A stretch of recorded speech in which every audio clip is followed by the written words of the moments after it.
नमस्कार मित्रांनो, माझ्या शेळके वकील चॅनलमध्ये तुमचं सहर्ष स्वागत आहे.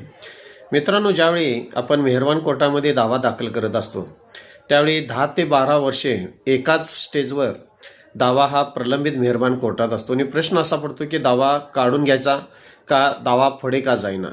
त्यावेळी अशी सिच्युएशन दाव्यामध्ये कधी घडते तर समजा एखादा प्रतिवादी, जर प्रतिवादी जास्त असेल किंवा एखाद्या प्रतिवादीचा पत्ता मिळत नसेल किंवा तो मयत झाला असेल, त्याची वारस मिळत नसेल, ते वेगवेगळ्या ठिकाणी राहत असतील, तर अशा वेळी महत्त्वाची गोष्ट म्हणजे ती स्टेज जी आहे ती जास्तीत जास्त तुम्ही पुढच्या स्टेजवर कसा आपला दावा जाईल ह्या पद्धतीनं ती कृती केली पाहिजे.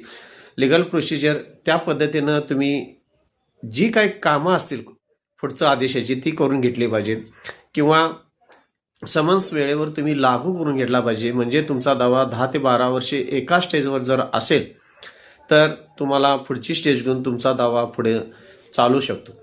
मित्रांनो, जर माझ्या चॅनलला सबस्क्राईब केलं नसेल तर सबस्क्राईब करा, लाईक करा, शेअर करा. धन्यवाद.